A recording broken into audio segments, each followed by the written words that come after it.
Okay, happy Daylight Savings Day. We have an extra hour to review all of our Murdaugh content this week. Yay. Okay, so I just finished watching the HBO documentary on the Murdaugh murders. It's called Murdaugh, it's called Low Country, the Murdaugh Dynasty, something like that. Just look on HBO. Just Google like HBO documentary. You'll find it. It's all over the place. It just dropped this weekend. It's 3 1-hour episodes. There's not a lot of new information. There's some new like tidbits and things, but if you already know this case and if you've been following this case, it's not going to tell you anything you didn't know already, except for one thing I had not realized, and that was if you're squeamish, cover your ears for about 10 seconds. When Maggie and Paul were shot, they each got 2 gunshot wounds to the head, nearly decapitating Paul. Okay, end of graphic content. I had not realized that. Like, I knew they were shot, but I didn't know it was like that kind of shot, which to me says somebody was very intentional about seeing them not just injured, but very dead. And who had motive, means, and opportunity? Why, Alex did. The other thing that HBO sort of highlighted that other media outlets hadn't was the fact that Maggie was 1 foot out the door. She was like, I don't know about all of this. So that was really fascinating to me. Also, the Buster Murdaugh thing, there's been sort of speculation about like, oh, maybe he was having a relationship with Stephen Smith. Maybe he wasn't. Several people in the community flat out were like, yeah, we knew that they were an item, maybe a secret item, but they were an item. And some people were saying Paul killed Stephen Smith. Some people were saying Buster killed Stephen Smith.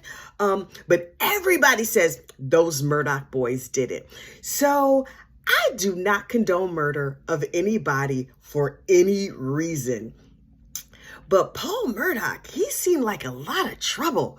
That might have been a public service homicide, like allegedly, but like, dang, the Mallory Beach. And then apparently, here's something else that has been gossiped about that I've been saying for a year and a half now, but the mainstream media has not been saying. And that is that in the case of Gloria Satterfield, that Paul pushed her down the stairs. Now, I heard that way, way back in the day. I think it was Connor Cook who said it on one of the police body cam videos right after the boat crash. He was like, oh, that's Alec Murdaugh's son. He's going to get away with it. He's gotten away with this and this and this and this. Also, he pushed that lady at his house down the stairs and killed her. He got away with that. I was like, oh. So I started talking about it, but I was reporting it as gossip because, I don't want to get sued. But HBO just said it outright. And then some of the townspeople said it outright as well. Maybe there was new information or old information with a new light on it. The documentary was good. The other thing that was really striking to me is that they had lots of townspeople from Hampton County. Honey, I don't remember the names of these places. A lot of the townspeople were interviewed. And they said, as soon as Maggie and Paul got killed, I immediately thought like, oh, this must be related to the boat case. But the townspeople were like, oh no, Alec done killed his family. You got that kind of reputation that as soon as there's a murder, people are pointing at you. And then another guy said something really interesting. He said, who else in Hampton County would have the balls to kill a Murdaugh? 2 Murdaughs. And I was like, oh, that is an excellent point. If you live in a county where the Murdaughs are the law, who else would undertake such a crime? Only Alec, criminal that he is. It was a really, really good episode. Now, they did not have Mandy Matney, a disappointment. They did not have Eric Bland. We love him. Eric Bland's quotes are unbelievable. You know who they had in substitution? What's his name? The cute guy from the next county over, Bamberg, Justin Bamberg. First of all, he is very easy on the eyes. Can I vote for him? I think he's some kind of politician. I might need to go to South Carolina and vote for him legally, of course, because I don't believe in illegal voting either under any circumstances. He had a lot of really good quotes, although HBO used one of his quotes as the title of episode 3. They kind of got the quote wrong. If you're from the South or you know people from the South, everybody has heard the phrase, something in the milk ain't clean. I've heard that since forever.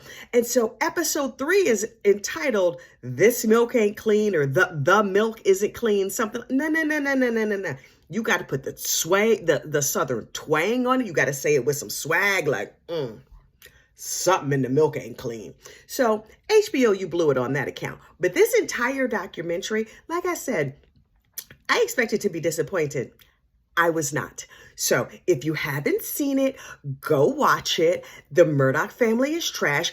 Ooh, and Justin Bamberg's final quote, not the final quote of the show, but Justin's final quote the last time they talked to him, he was just like real calm and southern with a low heart rate. I don't know nothing about low heart rates. He was like, Olympus has fallen. Yes, Olympus has fallen. And then Connor Cook, oh, he broke my heart. That's Mallory Beach, the girl who died in the boat crash. It's her boyfriend.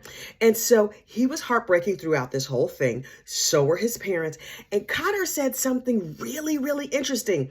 He said, everybody is saying, okay, I don't want to spoil it for y'all because this is the last part of the last episode. But he did say, everybody is saying that Mallory never got justice.